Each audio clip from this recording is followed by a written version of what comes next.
Let's take a look at a tool that is available to you called the Inspired Sales Competency Assessment Form. This is a tool that was designed to help you evaluate yourself and evaluate others on their use of the Inspired Sales System. So, a couple of things to note. When you look at the competency score key, I know everybody wants to get to a 5, right? Everybody wants to be perfect.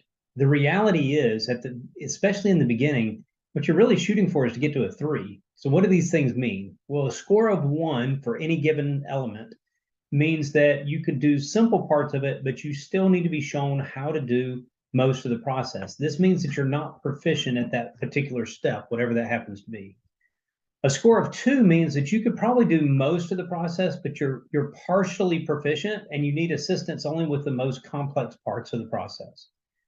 Some parts of the system are very, very simple. So you might jump to a 3 right away. You could do all the parts of the process.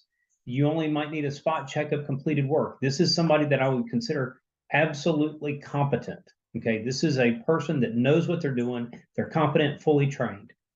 This is what, this is the goal, is to at least get to a 3. Now, a 4 means that you can do the process quickly and accurately. You're highly proficient at whatever the task is. And a 5 means that you could demonstrate, correct, provide feedback. In other words, you could coach someone else. So a 5 really puts you in a position where you could show somebody else how to do something. Now, in the slideshow here, I've got just sort of a picture of it, but I really would prefer to show you the tool itself. So let's jump out of this for a moment and go look at the tool itself. So the same thing that you've seen a moment ago, there's your score key, if you will. You'll note that this is to be used for inspired sale practice and for ride-along coaching. And I would encourage you, if you're a brand new design associate, if you're a brand new franchisee, when you get an opportunity to do a ride-along with somebody else and you're watching them, I would absolutely encourage you to take out one of these assessment tools and just mark what you saw, right? You may not feel comfortable giving them feedback on what they did, but by you taking a look at this tool while they're in the home, while they're doing this, probably, okay, don't actually fill the form out while you're in front of the customer, but you're paying attention to it because you know that you're going to give feedback. You're going to listen much, much more intently than if you were just sitting there watching it. You could use this for self-assessment. So you finish an appointment and then go back and mark what you felt like, oh, I did this well, I didn't do this well, right? For brand new people, I would say you need to be at a 3. Okay, you're not at a 3 today. That's great. But for you to start running appointments on your own and to really feel comfortable with what you're doing, you need to be at a 3. And for coaches, yep, the average score, got to be a 5 in all sections to really be a coach. Now, the section is divided up into 3 different sections. Each section is divided up. So you've got a beginner section, an intermediate section, and an advanced section. And I'll show you what those look like. So how do you use the tool? The tool is actually very easy to use. So I'm just going to pop down here and say, let's say that you're evaluating somebody's setup call.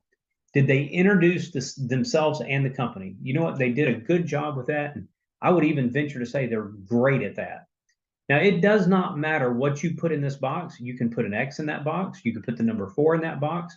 You could put a W in that box for the win. It doesn't matter. Whatever you put here, the tool is going to calculate the average for you down here.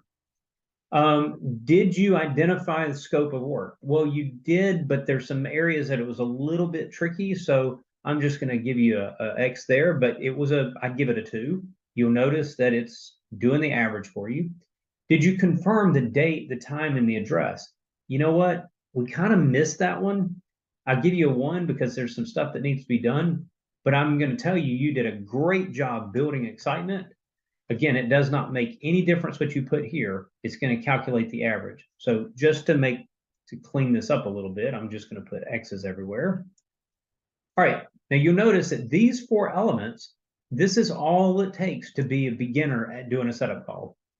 If you want to get better at a setup call, ask who referred you to Floor Coverings International, or set expectations for the appointment, or ask if anybody else needs to be present to help choose the flooring type. All right, these are additional elements. If you decide, hey, we're going to score these 2, great. Score them as you see fit. You know, whatever the number is, good. This gives you an open box to be able to just write comments, things that you saw that were great, things that you thought could be improved.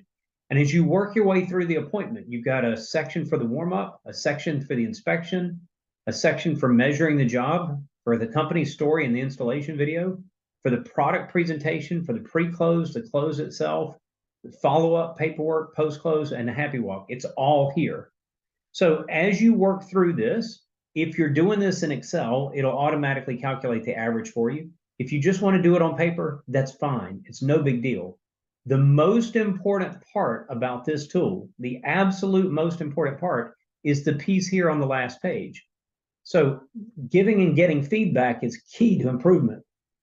You're going to ask the participants. So if I'm the coach and I have a design associate, I'm going to ask them first, what do you feel like you did well? And get their feedback. Self-assessment is huge, and being able to own what it is that needs to be corrected is even more important. What areas do you feel like you need to work on the most? Great. The evaluator, the coach, says, okay, this is what I saw from each section. You can go back and work through all the different sections that you scored. No problem with that. But to sort of summarize it, here are two key areas that I recommend you focus on first. And let's just focus on these two for right now. So let's say the first area was in the warm-up, what needed improvement, and what is your recommended course of action? And at most, two areas. Okay, here's another area that could be improved, and this is what it is. I would hesitate. As a matter of fact, I would strongly discourage you from putting something generic like, well, you need to get better at your company story. Okay, that's big, and there's a lot there. So it might be that instead of saying you need to get bigger at your company story, maybe it's you need to get better at transitioning from this slide to this slide, or you might get better at presenting the Better Business Bureau slide. Dial it in so that somebody can actually make an improvement rather than just saying the whole thing needs to get redone. So people can only improve one or two things at a time anyway. So I'm going to encourage you to be really, really specific with your improvement areas. This is going to be key. Now, do you have to evaluate everything whenever you pull this form out? Because the form prints out 3 pages long, and then you got your feedback page. I mean, do I have to do all of it? Absolutely not. It might be that you decide that today, what we're really going to focus on today is we're really going to focus on, oh, let's pick the installation video. Today, for whatever reason, you decide the installation video, that's what we're going to really focus on today. And so you only score this one section. Or maybe you decide that today we're going to work on the warm-up and the inspection. And you decide that those are the only 2 sections that you're going to do. Or it might be that today you're going to make a half a dozen setup calls from the office, and that's what you're going to work on today. You do not have to do the whole thing every time you pull this out. This is, and quite frankly, you don't ever have to use this. This is a tool for you to be able to use to help you get better so that you have something to be able to see. This is a standard against which I'm comparing. Perfect. If you like it, use it. If you don't like it, don't use it. It's not a mandatory requirement in the franchise agreement. It is simply a tool to help you get better. I will tell you that when the coaches from Floor Coverings International work with individual people, we always use this. It's just a way of staying on track. It's just a nice, simple, comprehensive form that allows us to gather our thoughts from step to step to step instead of writing something on weird notebook paper and who knows where it ends up. This keeps everybody focused. So I like the tool. I'd love to say that I made up the tool. I will say that I improved the tool, but I didn't make it up from scratch. But this is absolutely a tool that I would highly recommend using. But if this isn't your flavor, find something that is. So with that, that's your competency assessment tool. Use it and get better.